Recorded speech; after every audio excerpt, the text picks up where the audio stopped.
ابطال ثانويه عامه، عاملين ايه؟ طبعا احنا خلاص داخلين في الفصول الاخيره والفصول المهمه. عايزكم يعني تكملوا السنه بنفس المقدار اللي انتم بداتوا بيه. خدنا مع بعض الفصل الاولاني اللي كان بيتكلم عن الوحده التركيبيه للعضله، وخلصناه كله من اوله لاخره واتهرينا عليه اسئله. حلينا اسئله كتير جدا من نجوى من كتاب الامتحان، كنا بنعمل الامتحانات كمان وبننزلها في الديسكريبشن وكنتم بتحلوها. خدنا مع بعض الباب التاني، اتكلمنا في الهرمونات، والنهارده هنخش في الفصل الرابع اللي هو هنتكلم على المناعة. طيب ليه المناعة؟ لأن المناعة هي باب مهم جدا جدا من الأبواب اللي بتيجي في امتحانات ثانوية عامة وعليها نسبة أسئلة كبيرة، والوقت ده يعني ممكن يكونوا المدرسين جروا، ممكن يكون المدرسين ما شرحوش المناعة بشكل كافي، ممكن تكون انت ما فهمتش المناعة من المدرس بتاعك، ممكن تكون انت متأخر، ممكن تكون انت معتمد على الاونلاين بس. فلأي سبب من الأسباب ديت ركز معايا، وإن شاء الله المناعة دي هتجيبها في شوية. إن شاء الله احنا هنكمل مع بعض المناعة، وهناخده كمان بعد كده الدي ان ايه والار ان ايه، وهنبدأ نراجع مع بعض. طيب بالنسبة بقى للناس اللي ما تعرفش نظامنا، احنا بنشرح مع بعض، بنشتغل من كتاب الامتحان، بنفتح الكتاب زي ما انتم شايفين كده، بنبدأ نقرا المعلومة ونفصصها واحدة واحدة من غير ما نجري ومن غير بقى اي اختراعات ولا اي حاجة. انت هتقرا معايا من الكتاب، افتح الكتاب دلوقتي قدامك او افتح المذكرة بتاعتك، كده كده الاتنين بيكونوا نفس المحتوى، وبنبدأ ان احنا نقرا ونفهم مع بعض كل حاجة ان شاء الله. طيب بيقول لك اولا المناعة التركيبية. ايه هي المناعة التركيبية؟ احنا دلوقتي هنخشوا المناعة دوت. فصل المناعة بينقسم لشقين، الشق الاولاني زي اي فصل بناخده الاول الحاجة نبذة بسيطة في النبات، وبعد كده بنبدأ ان احنا ندرسها في الانسان. فاحنا دلوقتي هناخده المناعة في النبات. فقال لك المناعة في النبات ديت احنا هنتكلموا على اول حاجة فيها، كان عندنا حاجة اسمها المناعة التركيبية. يبقى احنا هنبدأ دلوقتي بالمناعة في النبات، وخصوصا جزء المناعة التركيبية. بيقول لك ان بتحمي النباتات نفسها بانجاز بعض الاليات من خلال تراكيب تمتلكها فيما يعرف بالمناعه التركيبيه. يعني ايه؟ هقول لك بص. دلوقتي احنا عندنا حاجه اسمها المناعه التركيبيه دي، واحنا اخدنا تركيبيه يعني تركيب، صح كده؟ طب يعني ايه تركيب؟ يعني جزء من النبات، يعني حته من النبات، يعني شيء كده مخلوق. انت فاهمني؟ طيب اقول لك ايه هو الجزء التاني علشان تقدر ان انت تفهمني اكتر. بص هنا مكتوب ثانيا ايه؟ المناعه البايوكيميائيه. يعني ايه البايوكيميائيه؟ يعني كيمياء، يعني هرمونات، يعني حاجات هتتفرز. انما هنا لا، دي مش حاجات هتتفرز، دي حاجات هي اصلا يعني اعضاء موجوده في النبات. طيب قال لك بقى عايزين نعرف ايه هي المناعه التركيبيه. احنا اتفقنا ان المناعه التركيبيه هي تركيب خلاص، فبيقول لك اهو حواجز. يعني ايه حواجز؟ يعني تراكيب طبيعيه النبات اصلا بيمتلكها. طيب هي بتعمل ايه؟ قال لك تتمثل خط الدفاع الاول. يبقى هي تراكيب بتمثل خط الدفاع الاول لمنع دخول المسببات المرضيه الى النبات، يعني علشان المرض ما يعرفش يخش للنبات، فهي هتعمل ايه؟ هتمنعه. ادي المرض الوحش، وادي المناعه التركيبيه، التراكيب اللي موجوده في النبات. يجي المرض يخش، فهي لا، هتمنعه. طب هي هتمنعه ازاي بقى؟ قال لك تعالى نشوف الوسائل المناعيه اللي التراكيب دي هتقدر ان هي تستخدمها علشان المرض ما يدخلش للنبات. شوف احنا بنشرح بالراحه اهو، بنحاول ان احنا نبسط المعلومه خالص. لو في برضو اي حاجه انتوا مش فاهمينها اكتبوا لي في الكومنتات، لان ان شاء الله هنخلص الدرس دوت كله وهنمتحن عليه ان شاء الله، وعايز بقى درجاتكم تدل ان انتوا فهمتوا كده. طيب بيقول لك اول حاجه، اول طريقه عندي حاجه، او اول يعني جزء، حاجه اسمها الادمه الخارجيه لسطح النبات. ايه هي الادمه الخارجيه لسطح النبات دي؟ بيقول لك الادمه دي تمثل الادمه الخارجيه لسطح النبات حائط السد الاول. طيب يبقى دي حائط الصد الاول. يجي بقى في الامتحان يقول لك مين التركيب او مين الحواجز اللي بتمثل خط الدفاع الاول للنبات. خط الصد الاول تقول له اهي الأدمة الخارجية. طيب هي حائط السد الأول في مقاومة مسببات المرض، حيث أن الأدمة تتميز بوجود بعض التراكيب المناعية التي تغطيها أو تكسوها. يبقى دلوقتي ادي طبقه الادمه دي هي حائط السد الاول اللي بيمنع دخول المرض. وعلشان هي حائط السد الاول، يعني هي اللي بتاخد الدفعه كلها، صح؟ هي اللي بتاخد الخبطه كلها. فقال لك احنا بنحطه حواليها يعني طبقات كده تحميها، تساعدها اكتر في شغلها. طب ايه هي الطبقات دي؟ قال لك والله اول طبقه اسمها الطبقه الشمعيه، هي اللي بتمنع استقرار الميه على الادمه الخارجيه دي. طب دلوقتي مفيش ميه، صح كده؟ يعني الميكروبات، يعني الجراثيم مش هتعرف تعيش على سطح الأدمة دي، فكده الجراثيم تموت. يبقى هي كده منعت الجرثومة دي ان هي تخش جوه النبات. طب افرض بقى كان في هنا ميه، ايه اللي يحصل؟ تتوفر بيئة صالحة لنمو الفطريات وتكاثر البكتيريا. فعلشان هو كده بيقول لك تمنع استقرار الماء عليها، فلا تتوافر بيئة صالحة. طب لو في ميه، يبقى هتشيل كلمة فلا، كده هيكون فيه ميه وهتتكاثر الفطريات. طيب دي الطبقه الاولى اللي هي الطبقه الشمعيه. ايه هي الطبقه الثانيه؟ الشعيرات او الاشواك. يعني ايه؟ باينه اهي من اسمها، بيكون حوالين الطبقه دي حبه شوك كده. طب الشوك دوت يعمل ايه؟ قال لك ده يجمع الماء مما يقل من فرض الاصابه بالامراض. يعني حتى لو بقى فيه ميه الطبقه دي هتجمعها، فكده انا بقلل من مستوى الميه. طب ايه كمان؟ قال لك اكل النبات من بعض حيوانات الرعي. مش دلوقتي ممكن لو تاخد بالك في الرعي والصحراء يجي كده مثلا اي ماشيه او اي خروف يقوم اكل النبات؟ طب النبات دوت عايز يحمي نفسه، يقوم هو عامل طبقه من الاشواك. لما يجي اي حيوان ياكله يقول لك ايه؟ حيوانات الرعي. لما تيجي حيوانات الرعي تاكله تتشوك فتسيب النبات في حاله وتمشي، يبقى كده النبات دافع عن نفسه. احنا كده فهمنا اول طريقه. طيب ايه هي تاني طريقه؟ يقول لك الجدار الخلوي. ايه الجدار الخلوي ده؟ تعال نشوف. بيقول لك يمثل الجدار الخلوي الواقي الخارجي للخلايا، خاصه خلايا طبقة البشرة الخارجية. طيب اقف لحد هنا اهو بالراحة. بيقول لك الجدار الخلوي ده هو واقي خارجي، يعني هو اسمه جدار صح؟ يعني حاجة بتغلف. طب هي بتغلف مين؟ قال لك خاصة طبقة البشرة الخارجية. احنا عارفين ان النبات بيتكون من عدة طبقات. طبقة البشرة الخارجية هي ايه؟ هي اللي من بره بيكون حواليها جدار خلوي يحميها. طيب يحميها ليه؟ ايه المميزات اللي عنده اللي تخليني اقول ان الجدار ده جامد ويقدر ان هو يحمي حاجة؟ يقول لك ان هو بيتركب بصفة اساسية من السليلوز، وبعد تغلظه بالليجنين يصبح صلبا مما يصعب على الكائنات الممرضة اختراقه. كده بقت واضحة اهي. قال لك ان الجدار الخلوي بيتكون من السليلوز. مش بس كده، ده احنا كمان هنغلظه بالليجنين، وانت عارف الليجنين يعني قوة وصلابة. طب الجدار الخلوي بقى صلب، يبقى مفيش حاجة هتعدي للنبات. طيب نكمل. بيقول لك اضف الى معلوماتك برضو، احنا ما بنسيبش حاجه. بيقول لك تغطي بشره النبات بطبقه من الكيوتيكل. طيب بيعمل ايه بقى الطبقه دي؟ قال لك التي تتكون من الكيوتين. يبقى الطبقه دي بتتكون من ايه؟ رقم واحد اهو، بتتكون من الكيوتين. ويعلوها طبقه شمعيه. دي تاني حاجه الطبقه دي بتتكون منها. يبقى طبقه الكيوتيكل بتتكون من كيوتين، وفوق الكيوتين حطينا طبقه شمعيه. قال لك وهي اكثر جدرة على مقاومة الامراض لصعوبة تحليلها، كما انها كارهة للمية فلا يتجمع الماء عليها. يبقى من الاخر عندي طبقة كمان اسمها طبقة الكيوتيكل، ديت بتحميني من الامراض وبتحمي النبات يعني من ان المسببات المرضية تقدر ان هي تخش للنبات. طيب نكمل. بيقول لك بقى عندي الوسائل المناعية التركيبية الناتجة كاستجابة للإصابات. طيب يعني إيه؟ هقول لك بالراحة. دي حاجات اللي احنا لسه متكلمين عليها دي، اللي هي الجدار الخلوي والأدمة الخارجية لسطح النبات. دي حاجات أصلا موجودة في النبات من غير ما يحصل أي مرض، من غير ما يحصل أي حاجة. يعني هو النبات موجود بيها دايما طول حياته. بص، الوسائل المناعية التركيبية الموجودة أصلا في النبات، الموجودة سلفا من النبات. يعني ايه سلفا في النبات؟ يعني النبات اتصاب هي موجوده، ما اتصابش هي برضو موجوده. لكن هنا بقى في نمره ب دي بيقول لك ايه؟ الناتجه كاستجابه للاصابه بالكائنات الممرضه. يعني هنا النبات خلاص هو هيتصاب، حس ان هو هيتصاب او هو بيتصاب، فكده دي حاجات ما كانتش موجوده واتكونت مره واحده. فاهمني؟ اتكونت مرة واحدة ليه؟ علشان تمنع ان المرض يخش خالص. يعني كل الحاجات دي بتساعد ان المرض ما يخشش، بس في حاجات كانت موجودة وفي حاجات بتتكون لما يجي المرض عليه، لما يبدأ المرض يدخل، لما يكون هو اتصاب. تمام؟ طيب بيقول لك اول حاجه النبات هيعملها تكوين الفلين. يبقى الفلين ما كانش موجود في العادي، بس هو دلوقتي هيبدا ان هو ايه؟ يتكون. طيب ايه تكوين الفلين ده بقى، ولا ايه هي طبقه الفلين؟ قال لك يتكون الفلين ليه بقى؟ لكي يعزل المناطق النباتيه التي تعرضت للقطع او التمزق، مما يمنع دخول الكائن الممرض للنبات. يعني ايه؟ دلوقتي بص في الصوره هنا ايه؟ ادي دي صوره حلوه قوي. بص، جه الكائن الممرض الوحش قعد يقطع في النبات، يقطع في النبات. بص ده النبات اهو، ده النبات بتاعي. تمام؟ جه الكائن الممرض قعد يقطع، فهو لو فضل يقطع يقطع كده هو هيخش على النبات كله. قال لك لا استنى، احنا هنعمله طبقه من الفلين اهي زي ما انت شايف كده. عملنا طبقه من الفلين. طب ليه عملنا الطبقه ديت؟ اهي عزلت، لكي يعزل المناطق النباتية اللي تعرضت للقطع. طيب بتعمل ايه كمان؟ قالك تتعرض المناطق النباتية للقطع او التمزق نتيجة. طب هي اتقطعت ليه؟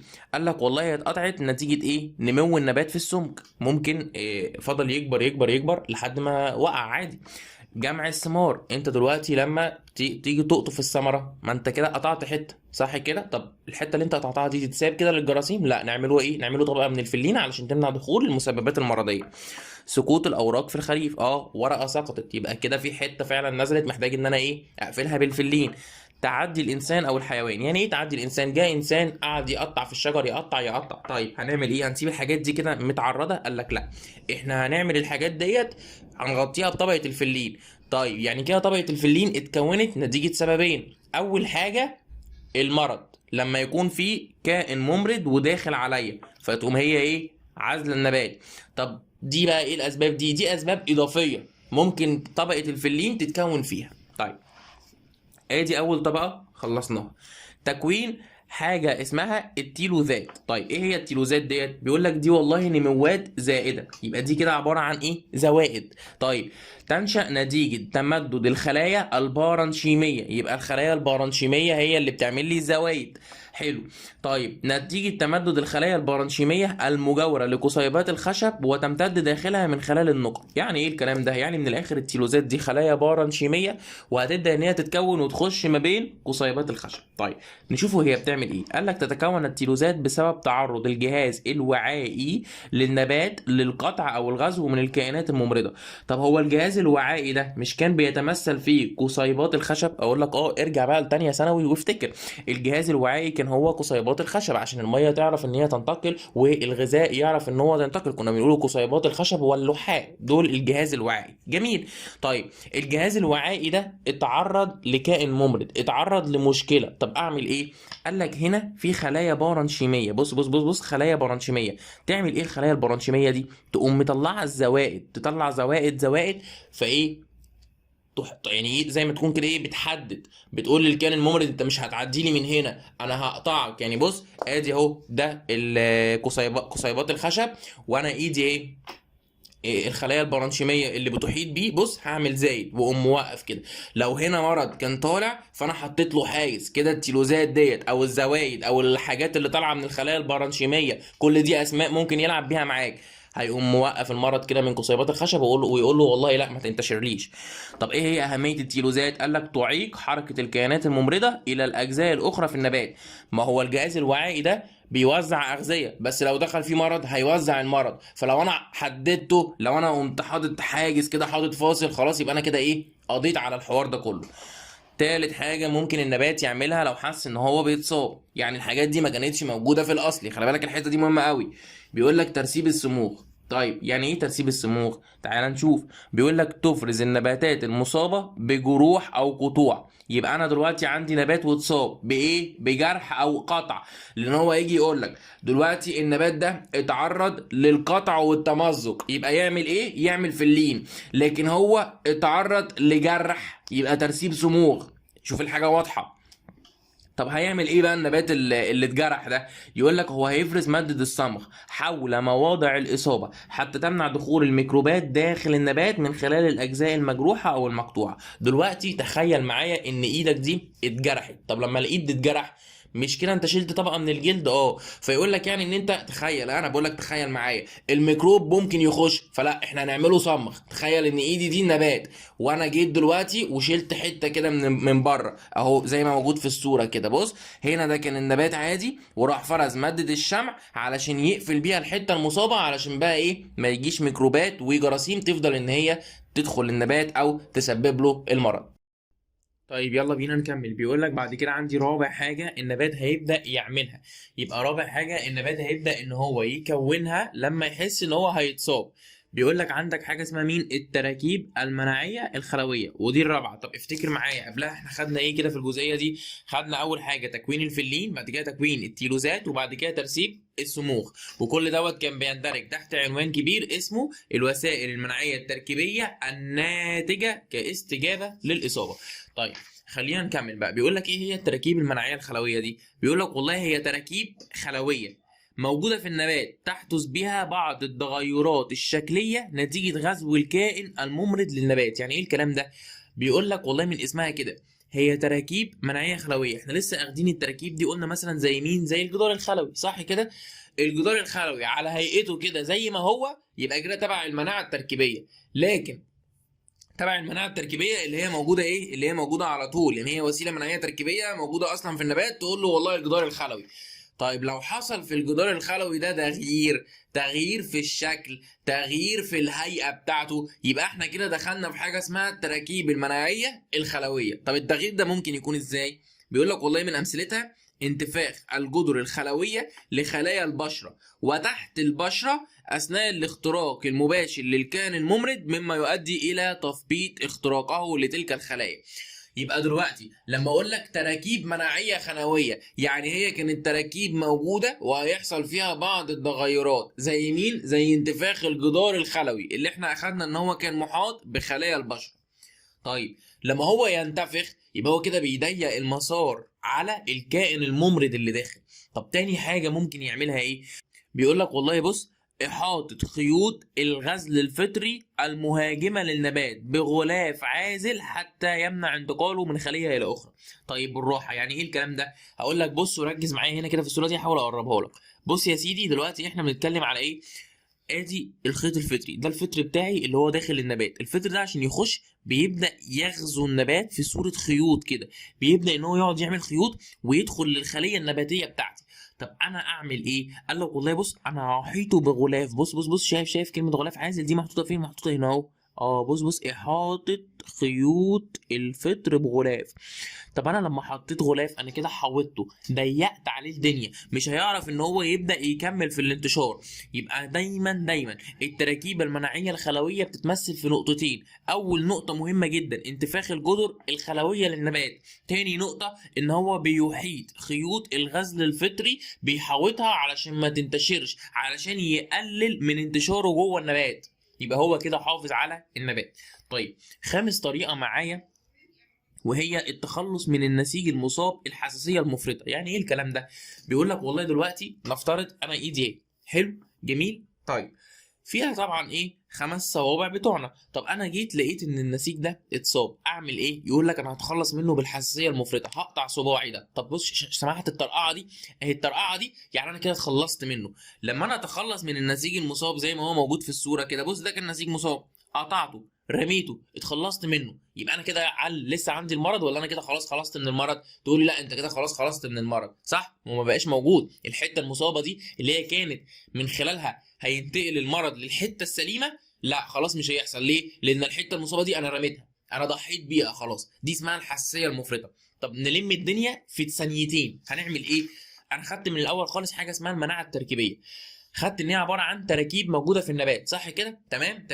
قال لك التراكيب دي حاجتين، حاجه موجوده اصلا يعني هي حاجه موجوده سواء في مرض او مفيش مرض. قال لك يبقى دي اسمها التراكيب او الوسائل المناعيه التركيبيه الموجوده اصلا او صرفا في النبات. طب لو هي تراكيب بس اتكونت بعد لما النبات اتصاب، قال لك يبقى احنا هنمشي ايه دي بتقول لك ايه؟ الوسائل المناعيه التركيبيه الناتجه كاستجابه. طب احنا خدنا هنا الامثله ايه؟ الادمه الخارجيه والجدار الخلوي، حاجات موجوده اصلا في النبات. طب ايه الحاجات اللي هيعملها النبات؟ ايه التراكيب اللي هيعملها النبات لو لقى ان هو بيتصاب؟ 5 حاجات، قولهم معايا: تكوين الفلين، تكوين التيلوزات، ترسيب السموغ، والحساسيه المفرطه، وطبعا التراكيب المناعيه الخلويه. طب انا كده حاولت المع لك الدنيا. طيب هو بقى هنا بيدي لك ملحوظتين مهمين جدا، بيقول لك الوسائل المناعيه التي تمنع دخول الميكروب. بص انا هنا عايز امنع ايه؟ عايز امنع دخول. طب تحت الوسائل المناعيه التي تمنع انتشار. خلي بالك فرق شاسع.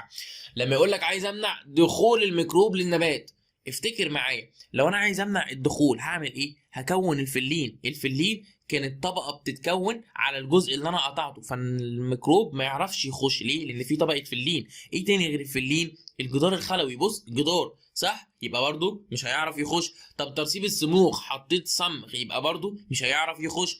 طب الأدمة الخارجية لسطح النبات، الأدمة الخارجية لسطح النبات دي كانت إيه؟ كانت طبقة وبيبقى حواليها برضو إيه؟ طبقة شمعية وشعيرات أو أشواك، فبرضو المرض مش هيعرف إن هو يخش. طيب لكن لو انا عايز امنع الانتشار كان تكوين التيلوزات. قلنا بص ده كانت القصبه الخشبيه، وكنت بقوم عامل كده حاجه كده في التيلوزات فيمنع الانتشار.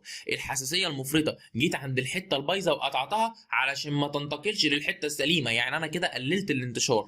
طب يقول لك تكوين غلاف عازل حول خيوط الغزل الفطري، جبت خيوط الغزل الفطري ورحت انا محاوطها، يبقى انا كده منعت الانتشار. طيب نخش على النوع الثاني بقى من المناعه، وهو المناعه البايوكيميائيه. تقول لي ايه الفرق يا دكتور ما بين البايوكيميائيه والتركيبيه؟ اقول لك التركيبيه تراكيب صح كده، لكن البايوكيمياء هي كيمياء، هي افرازات، هي مواد كيميائيه، هي حاجه زي الهرمونات، حاجه بتطلع. تمام. طيب بيقول لك استجابات النباتات لافراز مواد كيميائيه ضد الكائن الممرض. والله المناعه البايوكيميائيه، النبات عرف ان هو خلاص داخل على مرض، يقول لك هي عباره عن ايه بقى؟ قال لك والله هي بتشمل حاجه اسمها المستقبلات. المستقبل ده يعمل ايه؟ المستقبل ده هو اللي يقول للنبات خلي بالك داخل عليك مرض، خلي بالك انا حسيت ان انت هتتصاب. بتعمل ايه بقى؟ هي مركبات توجد في النباتات السليمه والمصابه. يبقى ده مركب موجود في السليم والمصاب، بس تركيزها بيزيد امتى؟ الا ان تركيزها يزداد في النباتات عقب الاصابه. خلاص، يبقى انا دلوقتي عندي حاجه اسمها المستقبل. المستقبل ده هيعمل ايه؟ المستقبل ده هو اللي بيشغل المناعه البايوكيميائيه، حاجه موجوده في النبات هي اللي هتحس بالمرض. طب وعددها هيزيد امتى؟ بعد ما المرض ده ما ينتهي المستقبلات تقدر تزيد تزيد تزيد. طب هي تزيد ليه كده كتير؟ يقول لي ان هي والله بتفضل تزيد كتير علشان لما يمرض تاني يبقى في مستقبلات اكتر تحس بالامراض دي كلها، وتبدا ان هي تحذر النبات فتشتغل المناعه البايوكيميائيه. طيب اهي وظيفتها ايه؟ قال لك ادراك وجود الميكروب وتنشيط دفاعات النبات بتحفيز وسائل جهاز المناعه الموروثه فيه. فهي لما تحس بالمرض تقول له ايه؟ يلا شغل المناعه بتاعتك. طيب عرفنا كده اول حاجه المستقبلات. تاني حاجه بيقول لك عندك مواد كيميائيه مضاده للكائنات الدقيقه. يعني ايه الكلام ده؟ بيقول لك والله المواد الكيميائيه المضاده دي هي مركبات تفرزها بعض النباتات المقاومه للكائنات الممرضه. يبقى هي مركبات هتفرزها بعض النباتات لمقاومه الكائن الممرض. طيب ايه كمان؟ يعني فهمني اكتر. بيقول لك بتكون موجوده اصلا في النبات قبل حدوث الاصابه. ماشي، خلي بالك مهم جدا تعرف ايه موجود قبل الاصابه وايه اللي عدده بيزيد بعد الاصابه وايه اللي ما بيكونش موجود خالص. فالمواد الكيميائيه خلاص مركبات بعملها لمقاومه الكائن الممرض. ايه كمان؟ بتكون موجوده قبل حدوث الاصابه. ايه كمان؟ تؤدي الاصابه الى تكوينها. يعني ايه؟ يعني هي موجوده قبل الاصابه وكمان بتؤدي الاصابه الى تكوينها. طيب اديني امثله. قال لك والله عندك حاجه زي الفينولات والجلوكوزيدات. دول بيعملوا ايه بقى بالراحه؟ قال لك الفينولات دي هي مركبات كيميائيه سامه. بص سامه، خلي بالك. يبقى الفينولات سامه تنزل تقتل على طول. طب سامه تقتل الكائنات الممرضه مثل البكتيريا او تثبط نموها. يبقى هي مركبات كيميائيه سامه هتنزل تقتل البكتيريا او تثبط نموها. طب عندك احماض امينيه غير بروتينيه، حمض اميني غير بروتيني يعمل ايه؟ قال لك هي احماض امينيه لا تدخل في بناء البروتينات. يعني دي مش بتعمل بقى البروتينات والكلام ده، لا دي ليها وظيفه تانية. قال لك هي بتعمل ايه؟ تعمل كمواد واقيه حيث انها تشمل مركبات كيميائيه سامه للكائنات الممرضه. طب زي مين؟ الكانافنين والسيفالوسبورين. طيب يبقى الاثنين دول من ضمن الاحماض الامينيه الغير بروتينيه اللي هم بينزلوا يعملوا ايه؟ قال لك مواد كيميائيه سامه للكائن الممرض. يبقى خلي بالك مين سام فقط؟ تقول لي احماض امينيه غير بروتينيه. طب الفينولات والجلوكوزات سامه بس مش فقط، هي تنزل تقتل او تثبط نمو البكتيريا. طيب ثالث حاجه معانا في المناعه البيوكيميائيه، قال لك بروتينات مضاده للكائنات الدقيقه. هي بروتينات غير موجوده. بص بقى، دي مهمه جدا جدا جدا. دي يبقى دي ما بتبقاش موجوده اصلا في النبات. لكن بص دي بيقول لك مواد كيميائيه مضاده للكائنات الدقيقه اللي هي كانت زي الفينولات والاحماض الامينيه. طيب الاثنين دول قال لنا عليهم ايه؟ قال لك ان هي بتكون موجوده اصلا وتؤدي الاصابه الى تكوينها. عشان تفرق، يبقى دي مش موجوده اصلا في النبات لكن دول موجودين والاصابه كمان بتخليهم ان هم يتكونوا. طيب نرجع تاني بقى للبروتينات المضاده للكائنات الدقيقه. ايه هي وظيفتها؟ قال لك تتفاعل مع السموم التي تفرزها الكائن الممرض. يبقى هي دي بتروح على مين؟ على السموم بتاعت الكائنات الممرضه وتحول السم ده الى مركبات غير سامه للنبات. يبقى دي هي هنا شغاله على ايه؟ على سموم الكائن الممرض. طب مثال، قال لك انزيمات نزع السميه، وهي انزيمات تنتجها النباتات احيانا لكي تقوم بالتفاعل مع السموم التي تفرزها الكائن الممرض وتبطل سميتها. بالاضافه بقى هيزود لك معلومه، بيقول لك بعض النباتات تقوم بتعزيز وتقويه دفاعاتها بعد الاصابه عشان تحمي نفسها بقى في المره الجايه. خلاص، يبقى كده المناعه البيوكيميائيه احنا اتكلمنا عنها في كام حاجه؟ 3. ورقم واحد المستقبلات، حاجات موجودة أصلا في النبات علشان تدرك إن أنا داخل على مرض وتحفز القدرة المناعية للنبات. تمام تمام. موجودة قبل الإصابة وبيزيد عددها بعد الإصابة. طيب مواد كيميائية مضادة للكائنات الدقيقة موجودة أصلا وبتؤدي الإصابة إلى تكوينها. من أمثلتها حاجتين، قال لك الفينولات والأحماض الأمينية الغير بروتينية. الأحماض الأمينية الغير بروتينية دي بتعمل إيه؟ قال لك إن هي بتنزل بتكون سامة للكائن الممرض، لكن الاتنين دول سامة تقتل أو تثبط النمو. جميل؟ طيب الأخيرة دي بتعمل إيه؟ دي بتشتغل على السم بتاع الكائن الممرض، تنزل وتخليها حاجات غير سامه، تشوف الكائن الممرض ده بيفرز مواد سامه وتقوم هي محولاها وتبطل سميتها. دي طبعا بتكون مش موجوده اصلا في النبات. طيب قال لك تعالى نعمله مقارنه بسيطه كده سريعه نقراها مع بعض بين المناعه التركيبيه وما بين المناعه البايوكيميائيه. فبيقول لك اهو المناعه التركيبيه في النبات هي حواجز او تراكيب، يبقى دي تراكيب، لكن دي استجابات. خلي بالك دي هنا مواد كيميائيه، طبعا باينه مواد كيميائيه بايوكيميائيه، لكن تراكيب تبقى تركيبيه. طيب تتضمن ايه؟ قال لك واحد الوسائل اللي هي موجوده اصلا، ودي احنا قلنا عليها الجدار الخلوي والادمه الخارجيه سطح النبات، والوسائل اللي هي هتتكون كاستجابه، ودي احنا قلنا عليها بقى الفلين، التيلوزات، الصموغ، التراكيب المناعيه، والتخلص من النسيج، الحساسيه المفرطه. طيب دي ايه حكايتها؟ قال لك بتتضمن، احنا قلنا 3 حاجات لسه قايلهم لك، المستقبلات لسه قايلينها والله، بتكون موجوده وبتزيد بعد الاصابه. مواد كيميائيه مضاده للكائنات الدقيقه بتكون موجوده وبرده الاصابه بتؤدي الى تكوينها، وقلنا ان هي زي الفينولات اللي هي كانت سامه، بس سامه تنزل تقتل او تثبط النمو، لكن الاحماض الامينيه غير بروتينيه دي كانت مالها؟ كانت بتنزل تقتل بس. طب البروتينات المضاده للكائنات الدقيقه دي ما بتكونش موجوده اصلا، دي تالت حاجه، ما بتكونش موجوده اصلا في النبات الا لما يتصاب تبدا ان هي تتكون. بتشتغل على ايه؟ بتشتغل على ان هي تعمل انزيمات نزع السميه. جميل؟ طيب شوف انا عدت لك الحته دي كام مره، خلي بالك لان هي مهمه. نشوفوا اخر حته معانا خالص في درس النهارده، بيقول لك بقى دور الانسان في حمايه النبات من الكائنات الممرضه، ودي اكتر حته بسيطه في الدرس يعني. بيقول لك يمثل النبات اهميه كبرى للانسان. طبعا النبات ليه اهميته، بنزرعه بنبدا ناخد الثمار، بياخد ثاني اكسيد الكربون ويديلنا اكسجين، فبيقول لك ان هو مهم للانسان. لذلك يستعمل الانسان طرقا ويستحدث وسائل علشان يحمي النبات من الامراض. فالانسان ده عمل ايه للنبات؟ قال لك رقم واحد مبيد للقضاء على الاعشاب الضاره. يعني ممكن اجيب مبيد كده وبرشه على النبات، بتكون من مواد كيميائيه معينه بحيث ان هي ما تضرش النبات السليم، لا هي هتروح تقتل الاعشاب الضاره بس. مقاومه الحشرات بطرق مختلفه، مش النبات دوت ممكن لو انا سيبته كده مع نفسه تقاطر عليه الحشرات وتبدا ان هي تموته. قال لك لا احنا بقى ايه؟ هنقاوم الحشرات دي. حث النباتات على مقاومه الامراض النباتيه فيما يعرف بالمناعه المكتسبه. يعني ايه؟ دلوقتي النبات عنده مناعه تركيبيه وبتشتغل، ومناعه بايوكيميائيه وبتشتغل، جه الانسان وكمان زود طرق المناعه بتاعته دي، قال له يلا يا نبات اشتغل، حط عليه مواد تحفز عنده المناعه، حط عليه مواد تخلي المناعه بتاعته قويه جدا، فدي اسمها المناعه المكتسبه. رقم 4 انتاج سلالات نباتيه مقاومه للامراض والحشرات. طب ده عن طريق مين؟ التربيه النباتيه او الهندسه الوراثيه. بالهندسه الوراثيه والتربيه النباتيه بنبدا ان احنا نكتشف انواع جديده من النبات، الانواع ديت تقدر ان هي تكون مقاومتها للامراض اعلى من الانواع العاديه. طيب قال لك ملحوظه خلي بالك، يمكن ان تنتقل مركبات تنشيط الحمايه والمقاومه من خليه لاخرى وبطريقه منتظمه، طبعا عن طريق جهاز النقل في النبات الذي يقابل الاوعيه الدمويه في الحيوانات. يعني ايه الكلام ده؟ انا عارف والله ان في الحيوان، والحيوان دوت اللي هو الانسان زي ما احنا عارفين في الاحياء، ايه اللي يعني ايه الحاجه لو انا مثلا حطيت مثلا ابره مثلا هنا، خلاص مش الابره دي هتلف في الجسم، دي الدوره الدمويه صح كده؟ فالدوره الدمويه دي اللي هي الاوعيه الدمويه بتاعت الجسم يعني. طيب النبات عايز برضو يوزع الماده دي، عايز يوزع الماده حلو على كل جزء في النبات، ده اسمه ايه؟ اسمه جهاز النقل في النبات، هو اللي يوزع الماده اللي داخله دي لكل حاجه. فبيقول لك ان يعني الماده اللي انت هتحطها اللي هي هتنشط الحمايه والمقاومه دي هتنتقل للنبات كله عن طريق جهاز اسمه جهاز النقل. كده يبقى احنا خلصنا الدرس الاولاني كله، وان شاء الله هنخش في المره الجايه في الدرس الثاني. عايزك تذاكر الدرس ده كويس جدا جدا، عندك المره الجايه امتحان عليه. الدرس الثاني ان شاء الله مش هيتاخر وهينزل لك بسرعه. اتمنى تكونوا استفدتوا النهارده، ويا رب تكون حصه مفيده، ذاكروها كويس جدا جدا، والسلام عليكم ورحمه الله وبركاته.